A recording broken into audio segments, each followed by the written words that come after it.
예, 안녕하십니까. 부동산 학개론을 강의하는 송우석입니다. 자, 여러분들과 같이 강의 이제 시작하겠는데요. 자, 첫 스타트 총론 파트예요. 자, 총론 파트. 자, 총론에서는 우리가 나온다면은 세 문제에서 한 네 문제가 출제가 돼요. 그래서 자, 우리가 번호를 매기겠습니다. 어디 나오는지 이제 보겠는데. 자, 첫 번째는 부동산 학이라는 게 나와요. 부동산 학. 그 부동산 학의 정의가 출제가 될 것이고요. 자, 근데 여기는 이제 출제가 거의 안 되거나 한 문제 정도밖에 배정이 안 됩니다. 자, 그럼 어디가 나오냐? 부동산의 개념입니다. 부동산의 개념이 거의 문제가 한 문제 나온다고 봐야 돼요. 여기서 제일 중요하고요. 그 다음에 이제 부동산의 분류인데, 자, 부동산의 분류에서는 두 가지예요. 토지에 대한 용어가 있고, 그 다음에 주택에 대한 용어가 있습니다. 그래서 우리가 토지의 용어가 더 나올 가능성이 더 많죠. 그래서 이렇게 해서 이제 배정이 돼요. 그래서 물론 속성 파트에 공간이나 위치가 있는데 그쪽 파트는 잘 출제되지 않는 부분입니다. 그래서 우리가 한 세 문제 정도 이렇게 보고요. 그 다음에 마지막이 토지의 특성이에요. 여기가 이제 가장 중요하다고 볼 수가 있습니다. 그래서 한 문제나 두 문제가 나오는 적도 있었거든요. 이렇게 여기에서 맞춰서 이제 포커스를 맞춰서 공부를 하시기 바랍니다. 자, 그러면 자, 우리가 세 문제에서 네 문제가 나올 수가 있는데요. 자, 제가 이렇게 할게요. 물론 뭐 문제를 보면서 바로 강의 우리 기출문제를 풉니다. 그럼 제가 하나 표시하고 두 개 표시하고 세 개 표시하는 게 있어요. 자, 그러면 세 개 표시는 내년에 거의 출제가 가능하죠. 그래서 우리가 그 28회입니다. 영어를 보는 게. 그래서 28회 때 거의 나올 가능성이 높은 거의 90%라고 볼 수 있고요. 그 다음에 두 개 친 거는 자주 출제되지만 내년에는 좀 그렇고요. 일단 어떻습니까? 중요도는 한 두 개 정도. 자, 하나 친 거는 일단 기출이 됐지만 자주 출제되지 않는다. 그래서 세 개 친 데가 가장 중요하다. 자, 이렇게 보면서 일단 14페이지 가시면 부동산학의 정의가 있습니다. 자, 부동산학의 정의는 뭐 그렇게 출제 빈도가 높진 않습니다. 그래서 우리가 부동산학의 정의는 자, 부동산학이라는 것은 자, 이렇게 한번 정의해 볼게요. 여러분들 중간에 성격이라는 파트가 있어요. 그래서 종합 응용, 그 다음에 경영, 모범, 사회, 자연과학이다. 이렇게 보시거든요. 자, 우리가 가장 많이 뜨는 게 우리 부동산학은 단순 순수과학이다 하면 안 됩니다. 단순 순수과학이 아니에요. 그래서 그대로 하나의 학문을 그냥 한 가지 학문을 그대로 적용시킨 게 아니라 종합 응용과학이다. 그렇게 우리가 보셔야 돼요. 종합 응용. 자, 그 다음. 그래서 부동산에 맞게끔 운용시켜서 여러 가지를 짬뽕해서 만든 거죠. 자, 그 다음에 또 나오는 게 자연과학이 아니라 사회과학입니다. 사회과학.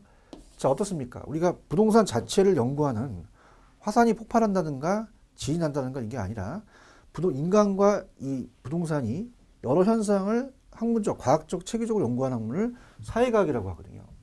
그 다음에 또 뭐가 중요하냐면 자, 모든 것이 추상적에서 나오는 게 아니에요.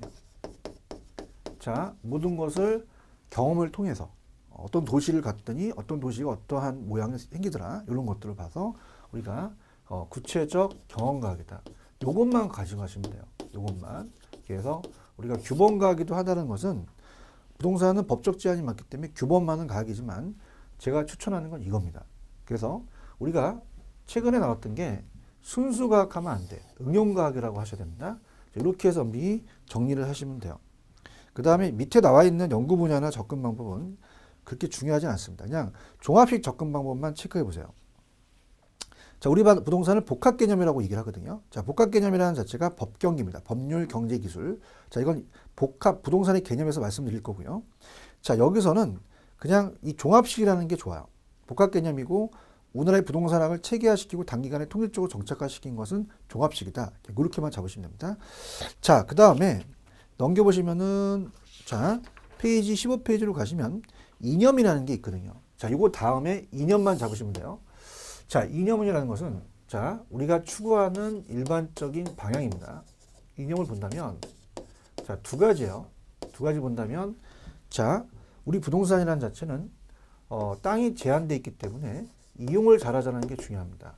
최우선의 가치가. 그래서 이용을 잘하자는 것은 우리가 효율성을 얘기해요.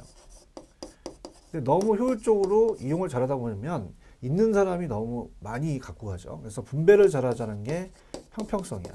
이 두 가지만 잡으시면 됩니다. 그래서 제가 지금 강의하는 것은 최대한 제 입장에서는 28회 때 나올 수 있는 것들만 가거든요. 여러분 따라오시면 돼요. 자, 그러면 우리가 효율성이라는 자체는 개인적인 사적 주체 중심으로 갑니다. 형평성은 공적 주체 중심으로 가요. 그래서 우리가 민간 부분에서 강조되는 것은 어떻습니까? 효율성이고, 그 다음에 공공 부분에서 강조되는 것은 형평성이다. 이것만 가져가세요. 자, 그렇다면은 자, 밑에 기출 체크 갑니다. 부동산의 학문적 성격에 관한 기술이다. 다음 기술 중 가장 적절하지 않는 거. 자, 어떻죠? 우리가 4번에 가시면 부동산이 추구하는 가치는 민간 부분에서 봤을 때는 효율성보다 형평성이 아니라 효율성이 강조되죠. 자, 그거 나왔고요. 그 다음에 16페이지로 갑니다.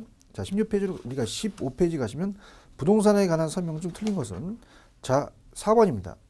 부동산학은 토지와 건물을 대상으로 한 탐구하는 점에서 우주와 지구의 기본 원리를 탐구하는 물리학이나 지구과학 같은 순수과학이 아니죠.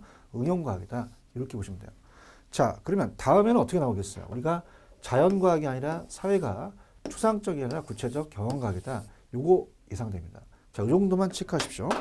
그래서 여기는 거의 뭐 시험 문제 나온다는 건 별표 하나 정도 치러주시고요. 자, 그렇다면은 17페이지로 갈게요. 이제 본격적인 이 시험에 나오는 부분을 제가 설명하겠는데, 자, 지금 17페이지로 가시면 부동산의 개념에는 별표를 3개 쳐놓으시기 바랍니다. 여기서 주제가 됩니다. 자, 그래서 17페이지로 갈게요. 자, 제목이 부동산의 개념입니다. 자, 이건 28회 또 나왔는데요. 자, 아까 복합 개념으로 종합 응용과학이라고 말씀드렸잖아요. 그래서 복합 개념의 부동산이라는 게 참 중요합니다. 자, 그럼 우리가 복합 개념의 부동산이다. 자, 복합 쪽을 본다. 복합 개념의 부동산이라는 자체를 우리가 체크를 해야 되는데요. 자, 부동산의 토지도 하나의 부동산으로 봐요. 토지도. 그럼 우리가 따라보세요. 법경기, 법률, 경제, 기술이 있습니다. 자, 세 가지로 볼 수 있어요. 법률적, 경제적, 기술적이라는 거죠. 그래서 우리가 3대 측면으로 본다면 법경기로 봅니다. 3대 측면. 근데 두 가지로 봐요. 2대 측면은 자, 우리가 요거는 무형이고요. 요거는 유형입니다. 형태가 있고 형태가 없다는 얘기죠.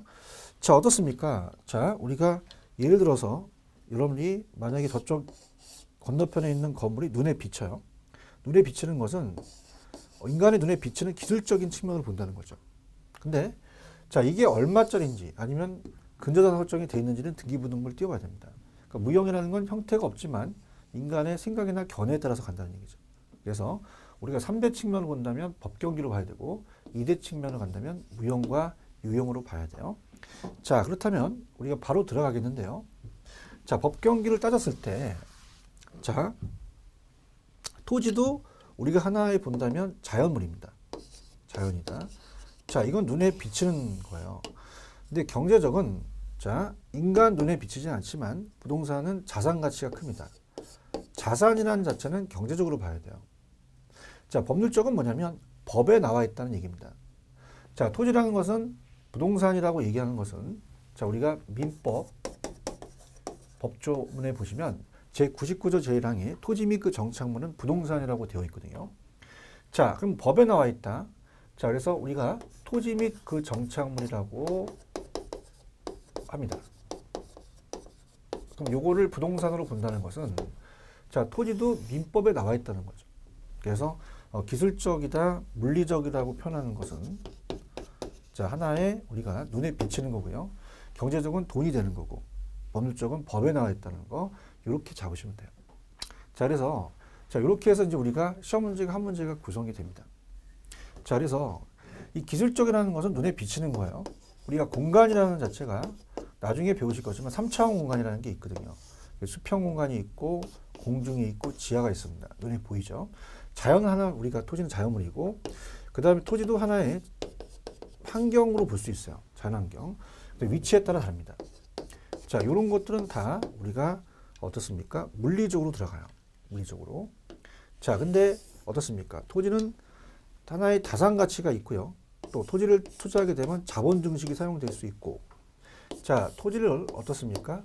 하나 그 건설회사가 어떠한 건물을 만들려면, 주택을 만들려면 토지가 하나의 생산 요소로 들어갑니다. 자, 토지가 하나의 생산 요소라는 것은 생산 요소의 3요소가 토지, 노동, 자본이 있거든요. 그러면 생산 요소이면서 생산재이기도 하고요. 우리가 토지를 생산하기 위해서는 생산 요소지만 우리가 어떻습니까? 이거를 휴양지로서 아니면 이제 그 직원들 휴양지로서 사용할 수 있으니까 소비재로 사용할 수도 있다는 거죠. 그 다음에 이 주택을 내다 팔면 상품이기도 하죠. 자, 이것을 어떻습니까? 내다 팔게 되면 돈을 받죠. 자산과 자본은 돈이거든요. 그래서 이렇게 해서 경제적이다. 이렇게 보시면 돼요. 자, 그래서 이렇게 우리가 배정이 돼 있다는 거 그렇게 보시면 되고요. 그 다음, 자, 우리가 토지 및 그 정착물은 민법이죠. 그걸 협의라고 합니다. 협의의 부동산은 좁게 보는 거죠. 그래서 좁게 보는 것은 민법까지만을 얘기를 해요. 민법. 근데 광의라는 게 있습니다. 자, 광의는 넓게 봅니다. 광의 부동산은 넓게 봐서 우리가 협의의 부동산을 광의에 들어갑니다. 그러니까 협의 부동산이 들어가고 여기에 의제 중부동산이라는 게 있어요. 자, 의제 중부동산이 조금 여러분들 어려운데요. 접근을 해보면 자, 동산과 부동산이 있어요. 동산은 움직이고 부동산은 움직이진 않습니다. 자, 그러면은 자, 우리가 부동성이라는 자체는 아니울자 써서 이동하지 않는다는 얘기죠. 그럼 둘 다 공시한다는 건 똑같아요. 여기 쓰고 계시는 볼펜은 여러분 거 맞죠? 점유로서 공시합니다. 공시 방법이 틀립니다. 자, 부동산은 어떻습니까? 움직이지 않으니까 우리가 부동성이라는 특성 때문에 움직이지 않으니까 어때요? 권리를 이전시켜야 돼요. 그 때문에 우리가 등기를 해야 되죠. 기록 올려야 됩니다. 자, 그래서 공시 방법이 달라요. 근데 우리가 그 정착물이라는 자체는 그 정착물로 계속적으로 정착이 돼야 되는데, 자, 자동차를 한번 보세요. 자동차는 비정착물입니다. 움직이거든요. 자동차는. 그렇다면 동산으로 봐야 된다면 어떤 일이 벌어지냐면 여기 주차장에다 세워놓으면 누군가 와서 저 같은 놈이 와서 어머 이거 내 거야. 내가 점유할 거야. 그러면 큰일 나버리지. 그리고 집에까지 끌고 들어가야 돼. 그죠? 안방까지. 그래서 자동차도 등록증이라는 게 나와요. 그럼 공시수단을 갖췄죠. 그럼 자동차도 부동산이 준하여 의지한다는 겁니다. 근데 그것이 자, 민법은 협의까지가 민법이고요. 자, 민법이 협의라면 중부동산은 개별법입니다. 그래서 법을 조금 넓게 봤다는 거죠. 그래서 광의부동산에 들어간다는 얘기입니다. 그래서 토지 및 그 정착물은 협의만 들어가는 게 아니라 광이 들어가지만 의제부동산은 협의는 절대 들어가지 않습니다. 왜? 민법이 아니니까요. 그래서 개별법이니까 광의만 들어간다. 이렇게 정리하시면 돼요. 자, 그래서 자, 우리가 법경기라는 거, 우리 지금 기술적은 자연, 공간, 위치, 환경, 유형적이고, 자, 자산, 자본, 생산 요소, 소비재, 생산 요소이기도 하고 소비재이기도 하고요. 우리가 공을, 놀이터 같은 거를 이용할 수 있죠. 자, 그 다음에 상품, 거래가 되니까. 자, 법률적으로 어떻게 돼요? 협의부동산은 민법까지니까 토지 및 그 정착물이고, 광의는 협의부동산에다 중부동산을 합칩니다. 그래서 법을 넓게 봤죠. 자, 그 다음에 정착물이라는 건 이따가 제가 해드릴 거고요. 먼저 어디부터 보시냐면 페이지 19페이지로 가볼게요. 좀 전에 제가 중부동산이라고 말씀드렸죠. 중부동산은 자, 그 성질상 원래 이 자동차는 민법상 부동산을 볼 수가 없습니다. 그 재화의 성격이나 관리 입장에서 물권 변동을 위한 공시 방법을 갖추죠. 그래서 등록을 합니다. 그러면 어떻습니까? 이것도 하나의 부동산으로 간주한다는 겁니다. 자, 그러면은 각각 개별법에 나와 있어요. 그래서 이 감정평가의 대상이 되기도 합니다. 저당권 설정도 가능하고요. 중개의 대상이 되기도 하죠. 자, 그래서 자, 선박은 선박 등기법에 의해서 20톤 이상, 어권은 수산업법, 고기를 잡을 수 있는 권리고요. 건설기, 자동차, 항공기도 다 저당법이라는 게 있거든요. 그 다음에 공장재단, 강업재단이라는 것은 공장재단, 강업재단 및 우리가 어떻습니까? 그 저당법에 대해서 우리 개별법이 있는데, 자, 공장재단이라는 것도 한번 나왔어요. 자, 공장재단이라는 것은, 자, 들어보세요. 자, 공장이라는 것은 토지만 있는 게 아니라 건물도 있습니다. 그 다음에 거기에 또 기계가 있고 여러 가지 우리가 어떻습니까? 여러 가지 이제 권리가 있죠. 그래서 이거를 공장 재산의 집단이라고 합니다. 그래서 이것도 개별법에 나와 있겠죠. 그래서 법률적으로 본다 이렇게 보시면 됩니다. 자, 그러면은 자, 시험 문제는 어떻게 나올까라는 자체. 그래서 약간 제가 제가 소위 말하면 약간 편법이거든요. 제가 이제 야매라고 얘기를 하는데, 자, 그래서 여러분이 좀 재밌게 들어보시면요. 자, 들어갑니다. 자, 우리가 20페이지에 대해서 문제를 확인할 건데요. 자, 어떻습니까? 자체적으로 우리가 작년에도 나왔지만 좀 재미있게 간다면, 자, 우리가 경제적은 시옷이 들어가요. 자, 얘와 얘를 바꿔낼 가능성이 있거든요. 그러면 자산도 시옷 들어가고 생산요소, 소비재, 상품도 시옷 들어가죠. 근데 자본이라는 자체는 또 야매가 예외가 있으니까 자산이라는 자체가 이건 적어놓어도 좋습니다. 자, 우리가 투자론에서 나오는데, 자, 대차대표에 의해서 차변과 대변이 있어요. 그럼 자산이라는 개정은 우리가 자본과 부채가 포함이 되거든요. 그럼 자본이라는 자체는 자기 돈을 얘기합니다. 자기 자본이고요. 자기 자본을 주로 자본이라고 하고 부채를 이제 타인 자본이죠. 그럼 얘가 만약에 1억이고 1억이면 얘가 2억이거든요. 그럼 자본도 자산에 포함되니까 얘도 그냥 시옷 들어간다고 우기시면 돼요. 자, 그럼 어떻습니까? 자체적으로 자, 우리가 어떻습니까? 공간, 자연, 환경, 위치는 기술적이고 경제적으로 시옷이 들어간다. 그럼 시옷이 들어가지 않는 것은 의심을 해봐야 돼요. 자, 그러면은 일단은 다 풀지는 못하고요. 여러분들 일단은 자, 페이지 20페이지 가시면 3번 풀어드리죠. 자, 여기서 경적 개념과 거리가 먼 것은, 자, 생산 요소, 자산, 소비재, 시옷 들어갑니다. 자본도 자산에 들어가죠. 근데 공장 재산은 시옷이 안 들어간다. 의심해 보셔야 돼요. 그럼 얘는 공장 재산의 집단으로서 우리가 의제 부동산이 개별법에 들어가 있거든. 이거 법률적입니다. 그래서 요거는 정답이 4번이고요. 그 다음에 또 하나, 자, 6번으로 가볼까요? 경제적 개념과 해당하지 않는 거, 환경이라는 자체는 시옷이 안 들어가잖아. 그래서 요거는 경제적이 아니다. 이렇게 재밌게 가세요. 자, 5번 갑니다. 부동산 개념에 관한 설명도 틀린 것은, 자, 토지는 생산재이기지만 소비재이기도 합니다. 그래서 5번이 정답이다. 이렇게 해서 정리하시면 됩니다. 아, 그럼 이렇게 해서, 아, 그렇구나. 그럼 우리가 복합 개념의 법경계는 이렇게 한번 정리하면 되겠구나 라고 생각하시면 됩니다. 자, 그 다음에 전체적인 틀을 본다면 교재로 가셔서 이제 복합 개념의 부동산이라는 걸 봤어요. 자, 그러면은 19페이지로 한번 가죠. 자, 19페이지로 가시면, 자, 여러분이 이제 뭘 제가 구분할 거냐면요. 자, 아까는 복합 개념의 부동산. 자, 우리가 부동산을 개념으로, 세 가지 개념으로 본다는 얘기예요. 법경기로서. 복합 개념으로 다루는 거고. 자, 우리가 19페이지로 가시면 복합 부동산이라는 게 있어요. 자, 복합 부동산은 개념이 빠집니다. 그래서 복합 부동산이라는 단어가 여러분들 여기서 잡으실 게, 자, 원래, 자, 요 다음 시간에 제가 말씀드리겠지만 우리가 민법상 토지 및 그 정착물이라는 그라는 것은 그녀가 아니라 토지거든요. 토지 정착물은 어떻습니까? 토지하고 건물이 있는데, 자, 건물은 토지와 별개로 봅니다. 따로따로 봐라. 별도 등기가 되거든요. 그럼 완전히 독립된 거죠. 그 복합부동산은 어떻습니까? 토지와 건물을 일체로 보는 거거든요. 그럼 일체로 보기 때문에 법적으로는 우리가 복합부동산을 인정하지 않습니다. 근데 활동상에는 인정을 해요. 활동상. 자, 우리가 거래 활동할 때나 아니면 평가 활동할 때 토지 건물 같이 우리가 넘어가죠. 특히 이제 감정 평가할 때는 일괄 평가를 하거든요. 그래서 이때는 인정을 하기 때문에 법정이 아니라 활동상이다. 그래서 복합 개념과 얘는 달라요. 복합 개념의 부동산은 법경계로서 유용과 무용에 대한 부동산학 관점이고, 복합 부동산은 활동상의 개념입니다. 그래서 밑에 보시면은 원래 독립된 거래의 개체가 된다. 토지와 건물은 별개예요. 이걸 결합된 상태로 본다는 것은 활동의 대상이죠. 자, 그래서 특징을 보시면은 일괄평가입니다. 평가할 때. 그래서 법경계에 대한 이번에 보시면 복합 개념과 또 주상복합 건물처럼 우리가 복합 건물이라는 게 있어요. 그래서 우리가 복합이라는 게 들어가는데 주상이라는 게 생략이 되죠. 주상 복합 건물이라는 것은, 자, 한 건물에 주거용과 상업용이 같이 있죠. 특히 1층에 상가가 있겠죠. 그래서 이렇게 해서 이 복합에 들어가더라도 이 셋 다 다른 개념이다. 이렇게 잡으시면 됩니다.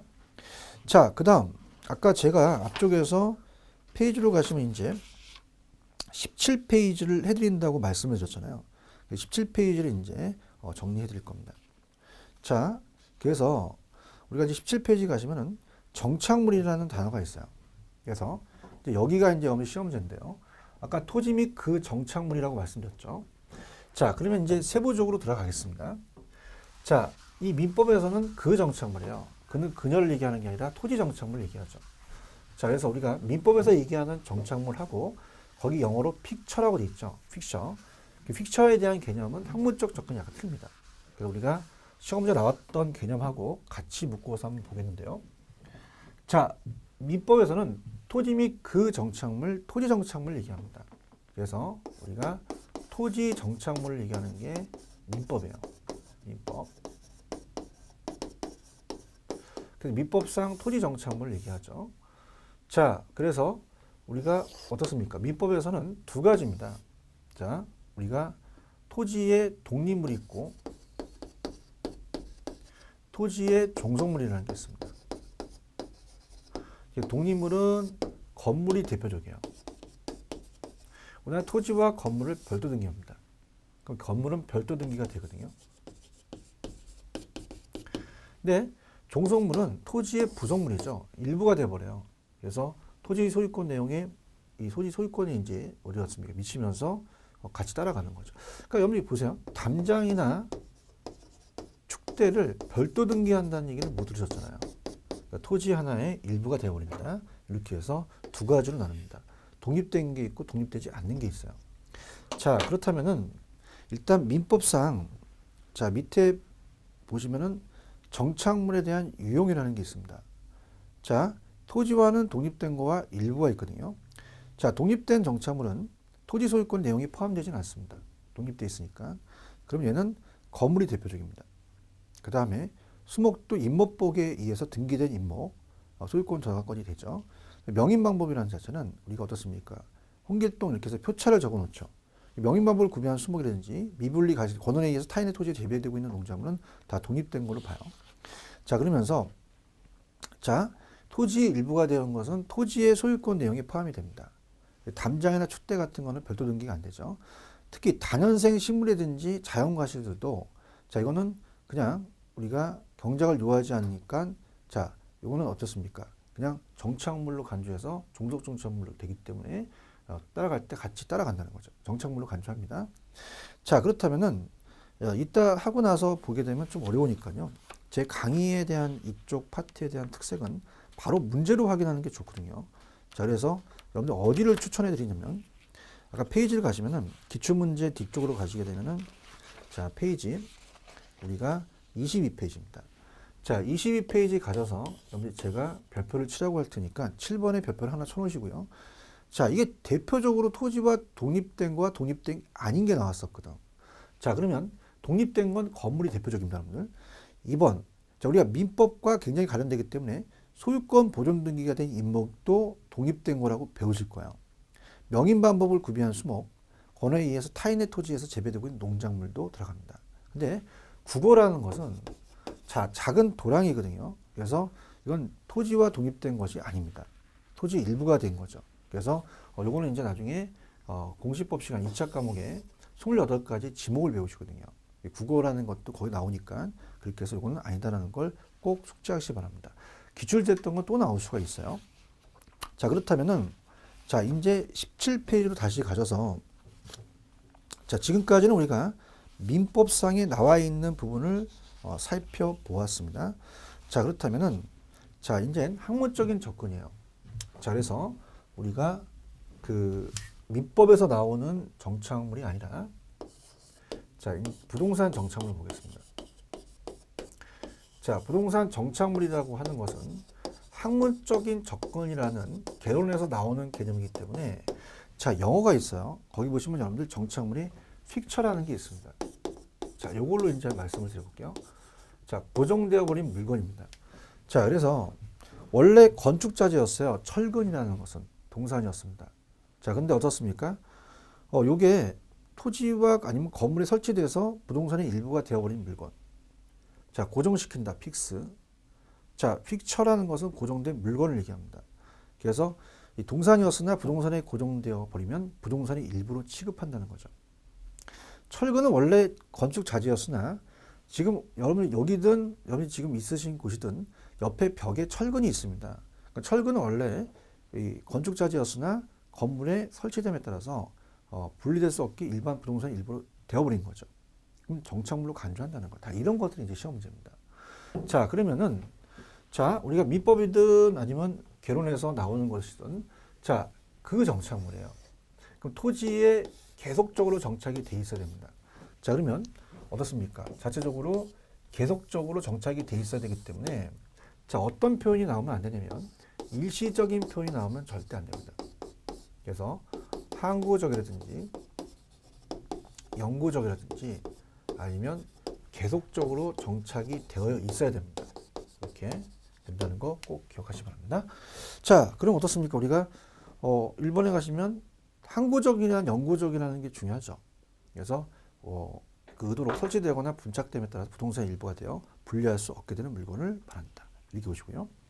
자, 그 다음에 나머지 거는 그냥 한번 읽어보세요. 제가 나오는 것만 좀 갈게요. 자, 그 다음 18페이지로 가시면은 정착물에 대한 구분 기준이 있어요. 자, 그래서 이 건축 설비라고 얘기를 합니다. 그래서 우리가 보통 학교론에서 얘기한 학문적인 접근은 토지 정착물보다는 건물 정착물이에요. 건축 설비죠. 자, 그래서 거기에 대한 구분 기준이 있습니다. 구분 기준을 가지고 우리가 이제 한번 따져본다면요. 자, 첫 번째 보시면은 자, 1번의 부동산의 부착 방법이에요. 부착 방법. 부착 방법이다. 라고 한다면 자, 손상입니다. 자, 여러분이 지금 계신 곳에 벽에 시계가 달려 있을 거예요. 시계를 띈다고 해서 건물에 우리가 손상을 안 줍니다. 저건 동산입니다. 근데 벽난로가 집에 있어요. 벽난로를 부셨어. 물리적 손상을 주면 정착물이라는 거죠. 자, 그렇지만은 그것이 물리적 손상만 아니라 기능 쪽도 포함이 된다는 겁니다. 예를 들어서 지금 여기 형광등이 있습니다. 형광등 원래 전파사에서는 동산이었습니다. 근데 건물에 정착이 돼 있죠. 자, 이걸 띄게 되면 건물에 금은 안 가요. 그러나 효용이 떨어집니다. 그 효용에 대한 손상도 정착물로 간주한다는 얘기예요. 그래서 물리적으로 제거가 불가능하면 정착물로 취급됩니다. 한편 물리적으로 제거 가능하더라도 기능적으로 건물의 효용을 제한한다면 정착물로 간주한다는 거죠. 자, 2번. 자, 동그라미 2번에서 얘기하는 건 뭐냐면 자, 특정 위치나 용도에 맞도록 그렇게 개작이 돼 있대요. 그러면 우리가 처음부터 성격이라는 겁니다. 성격. 자, 처음부터 그 부동산에 맞게끔 용도에 맞게끔 제작이 된 거기 보시면 어떻습니까? 항구적으로 설치된 것으로 간주된다는 거죠. 그래서 그런 것들이 이제 우리가 정착물로 보고요. 그다음 자, 4번과 3번을 엮어 보시면 자, 4번에 대해서는 관계입니다. 자, 관계를 본다면 자, 여기 이제 잘 나오는데요. 자, 우리가 건물주가 임대인이에요. 그 임대인이 임대 활동을 한다는 것은 자기가 건물을 갖고 있을 때까지 가는 거죠. 항구적입니다. 근데 자, 임차인 정착물이 있어요. 임차인 정착물. 그래서 임대인 정착물과 임차인 정착물은 다르다는 거죠. 자, 임대차는 보통 2년이면 다시 철거를 해야 됩니다. 자, 얘는 일시적이기 때문에 동산을 봐야 돼요. 그래서 임대 정착물은 정착물, 부동산 정착물 봐서 부동산이지만 임차인 정착물은 동산입니다. 자, 그러면 약간 편법으로 가겠습니다. 대와 차이점이죠. 차는 동산이죠. 이렇게 해서 가시면 됩니다. 그래서 임대인과 임차인의 관계에서 임대인 설치한 물건은 부동산 정착물 가져되지만 임차인은 동산이다. 자, 아직까지는 출제가 안 됐는데요. 그 위에 보시면 혹시 매도자와 매수인 관계가 될 수 있어요. 일단 계약이 끝났기 때문에 정착물인지 아닌지 분명할 때는 정착물로 간주해서 매수자 거로 넘어갑니다. 자, 그 다음에 다른 것도 아직 출제가 안 됐지만 여기 보시면은 자, 어떻습니까? 아까 그 뭐 특정 위치나 용도에 맞게끔 제작된 어떤 조화 및 정도 또 당사자가 의도가 우리가 어떻습니까? 이 건물에 대한 가치를 증진시키기 위해서 뭐 에어컨을 설치해줬다 이런 것도 정착물로 보고요. 자, 그 다음에 어떻습니까? 그 밑에 가시면은 당사자 합의나 계약이 없을 때는 법적 구분으로 가요. 근데 당사자 간에 간에 협박한 합의나 계약이 있을 때는 그걸 따른다는 얘기죠. 자, 그 다음에 6번은 아직까지 출제가 안 되는데 경제적 가치가 비싸다 싸다 고가성. 자, 갑니다. 자, 우리가 물방울 다이아몬드는 동산이지만 비싸잖아요. 그럼 비싸면 무조건 정착물이고 싸면 동산이라는 거 아니죠. 그래서 경제적 가치나 고가성은 구분 기준이 아니라는 얘기죠. 설치 비용, 물건의 모양, 이런 거, 설치 장소 상관이 없다는 얘기예요. 그 다음에 아까 동산과 부동산은 동산은 점유로 하고 부동산은 등기로 해서 공시 방법이 틀리지만 둘 다 공시한다는 건 구분 기준이 아닙니다. 이렇게 보십니다. 근데 이제 대부분 제가 아까 얘기한 것 중에서 거의 시험 문제가 나와요. 그 다음 밑에 임차인 정착물은 제가 동산이라고 얘기를 했죠. 그래서 동산이라는 거 꼭 기억을 하시고요. 그 다음에 이제 동산에 들어가는 것들이 이제 여러 가지가 있어요. 그래서 우리가 요 3종 세트. 자, 동산의 3종 세트가 굉장히 중요합니다. 그래서 임차인, 차는 동산이다. 임차인 정착물은 동산으로 들어가요. 자, 그 다음에 자, 거기 밑에 보시면은 판잣집이라는 게 있습니다. 자, 판잣집은 뭐예요? 우리가 일단은 붙어 있습니다. 토지에. 그렇지만은 조만간 철거가 할 거죠. 그 다음에 가식 중의 수목이라는 자체도 자, 임시로 심은 묘목이에요. 일단 키웠다가 본식하거든요. 헐어버린 건축물 다 동산입니다. 근데 경작 수확물이라는 게 시험에 나왔었어요. 자, 그래서 위에 우리가 토지의 일부로 취급되는 정착물이라는 게 있었죠. 자, 그래서 자, 일단은 임차인 정착물은 동산에 들어가고요. 자, 그 다음에 어떻습니까? 좀 전에 봤던 가식 중의 수목 또 동산이고 경작 수확물도 동산에 들어갑니다. 자, 그래서 자, 여기 이제 이렇게 보세요. 아까 맨 위쪽에 있었던 토지의 일부로 취급되는 자연과실이라는 것이 있었어요. 그래서 농작물은 물론 뭐 민법에서 얘기하는 이 농작물에 대해서는 약간 판례와 갈립니다. 학문적인 접근인데 자, 자연과실과 인공과실이 있다고 봐요. 자연과실은 나무라든지 여러 해 나는 다년생 식물이라든지 아니면 산딸기라든지 이건 산에 나는 거예요. 경작을 요하지 않습니다. 근데 인공과실이 경작을 요하는 경작 수확물이죠. 자, 그럼 얘는 자, 벼, 보리, 옥수수, 토마토 같은 거는 사람이 심었거든요. 자, 그렇다면은 자, 우리가 문제를 이제 확인할 건데요. 자, 보세요. 만약에 지금 매도자가 매수자한테 토지를 넘기는 거지 과실을 넘기는 게 아니거든요. 그럼 과실이 있다라고 한다면요. 자, 자연과실은 그냥 산에 나는 거야. 뽑으면 치사하죠. 그냥 토지를 넘겨버려. 그럼 정착물을 간주하기 때문에 자, 메뉴에 가시면 나무나 다단생 식물은 자연과실로서 종성물로서 토지의 일부가 되니까 정착물로 간주해서 우리가 어떻습니까? 함께 넘어가요. 자, 그런데 경작수확물은 경작을 요하기 때문에 이거는 뽑는다고 치사하지 않죠. 그래서 따라합니다. 뽑고 넘긴다. 뽑았으니까 경작수확물은 동산에 들어간다는 3종 세트에 이렇게 들어간다는 얘기죠. 자, 그래서 일단은 여기까지 끊고요. 문제를 풀어봐야 됩니다, 여러분들. 자, 일단은 뭐 거의 이제 마무리되는 것 같아요. 그래서 20페이지로 가시면 자, 우리가 일단은 여러분들 이렇게 보세요. 요약 강의하고 기출문제를 같이 묶이는데 지금 강의는 어떻습니까? 요약에 대해서 맛만 보여드리는 거예요. 근데 나중에 우리가 기출문제집이 또 있습니다. 자, 그때는 어떻습니까? 기출문제집 전체를 가서 문제를 풀더라도 하나씩 볼 거거든요. 근데 여러분들 지금은 어떤 포인트를 잡는 게 좋아요. 그래서 일단은 20페이지로 가시면 자, 2번입니다.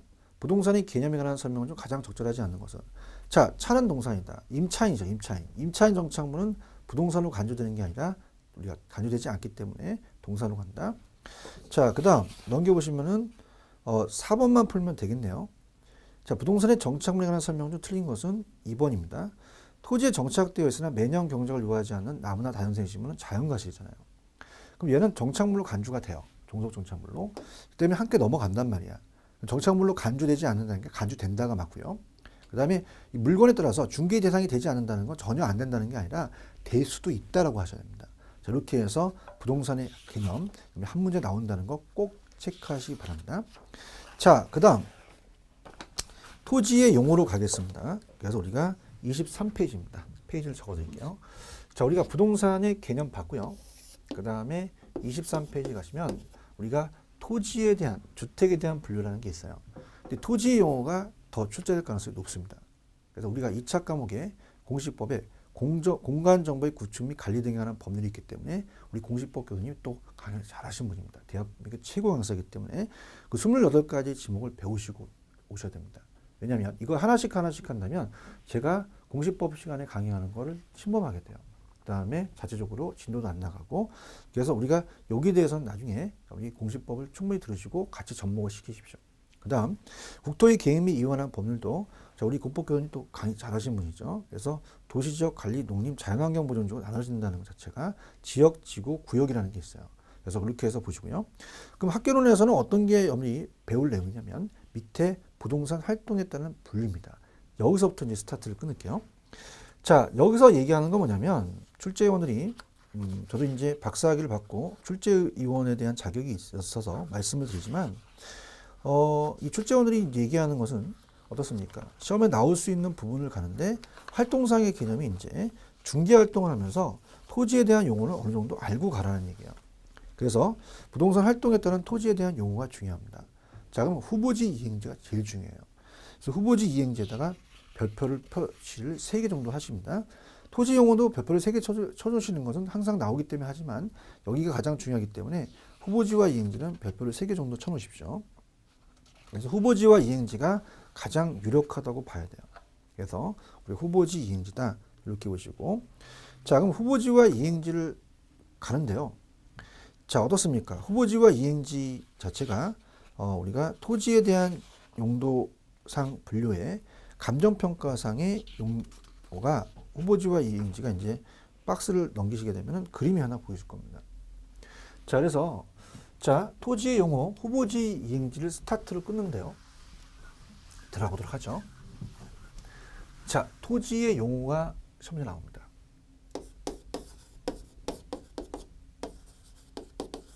자, 그래서 어떻습니까? 우리가 지금 보시는 후보지와 이행지가 첫 스타트인데요.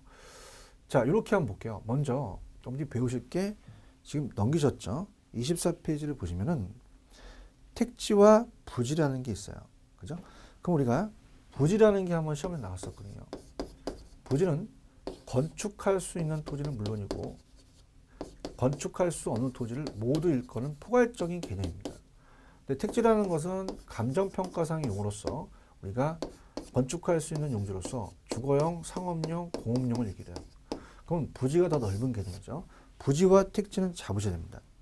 그래서 우리가 택지는 건축물을 건축할 수 있는 토지로서 주거, 상업, 공업으로 이용 중이나 이용 가능한 땅이다. 부지는 건축 용지만이 아니죠. 택지보다 좀 넓은 개념입니다. 자, 우리가 부지는 일정한 용도에 사용되고 있는 바닥 토지, 하천 부지, 철도용 부지는 건축이 불가능하죠. 포괄적인 용어다. 그렇게 가져가시면 됩니다. 자, 그 다음에 자, 우리가 그럼 후보지와 이행지를 이제 우리가 공부를 하실 텐데요. 자, 밑에 보시면 대지라는 게 있어요. 근데 대지는 출제 빈도가 좀 낮습니다. 그래서 이 대자가 대신할 대자에다가 흑도자를 써서 집터를 쓰기 터대자예요. 그래서 이 공법 시간에 건축법상은 감정평가 용어인 택지와 유사하지만 2차 과목에 공간정보의 및 관리 등에 관한 법률에 의해서 대지가 지목을 대라고 얘기하거든요. 그죠? 그래서 어떻습니까? 지목인 대인 토지와 반드시 일치하진 않는다는 거죠. 그래서 우리가 요거는 출제 빈도가 좀 낮기 때문에 어떻습니까? 요거는 그냥 그렇게만 가져가세요. 그래서 학계론에는 여기까지만 좀 출제가 됩니다. 그 다음 후보지와 이행지가 중요하다고 얘기했죠. 후보지 이행지 중점적으로 강의를 해보겠습니다. 후보지와 이행지입니다. 자, 그럼 후보지와 이행지를 가지고 우리가 강의를 해본다면, 자, 택지, 농지, 임지지역이 있죠. 그래서 택지 지역은 조금 여러분들이 그 밑에가 좀 오타가 났네요. 죄송합니다. 자, 택지 지역은 3가지가 있어요. 주거용, 상업용, 공업용 있죠. 그래서 공업까지가 택지예요. 여기까지 좀 끊어주세요. 그 다음에 우리가 농지지역이 있습니다. 자, 농지지역은 전답 과수원까지입니다. 전답 과수원.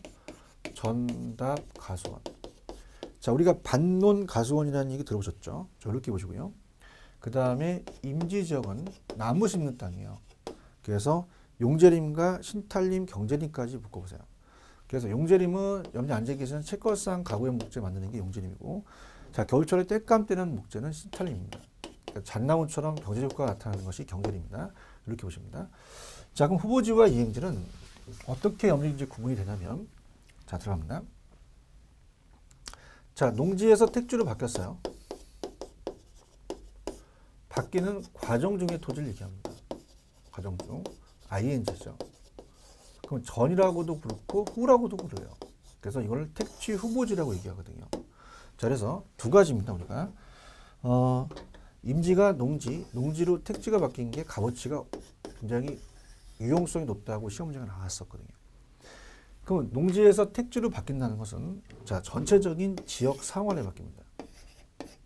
지역 상환.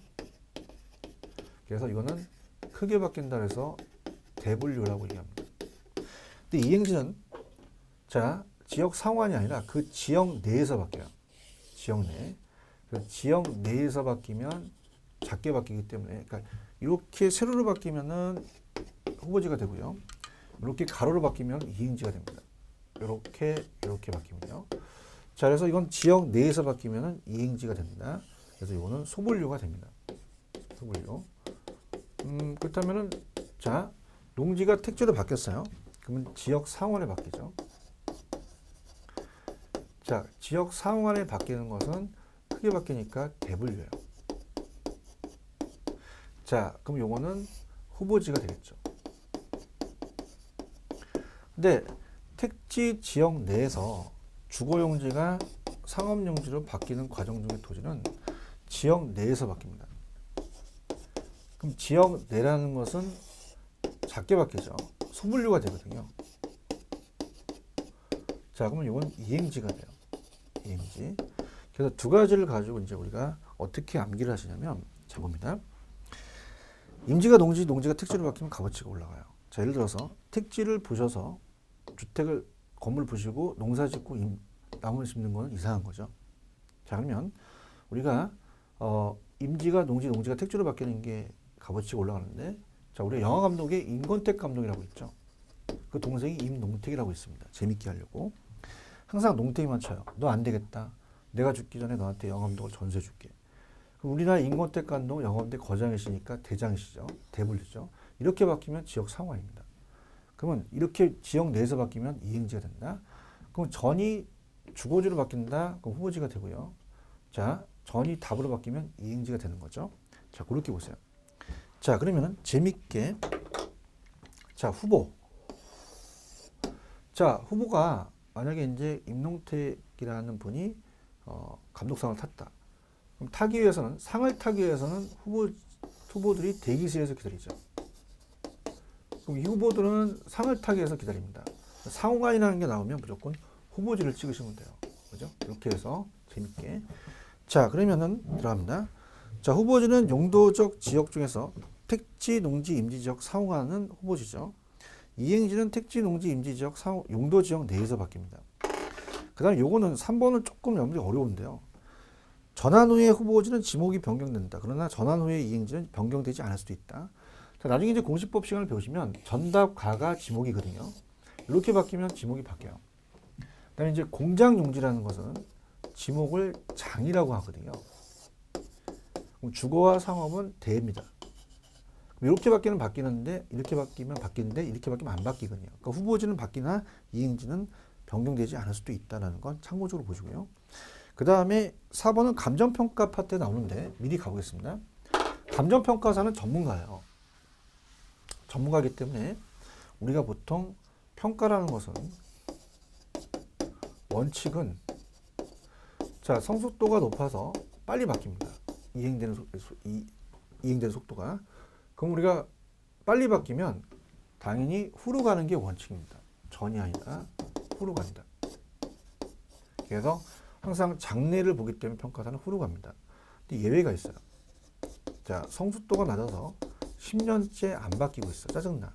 그럼 농지를 보죠. 전으로 가거든요. 자, 이렇게 해서 한번 보신다면 자, 그럼 어떻습니까? 예를 들어서 갑돌이가 고시생입니다.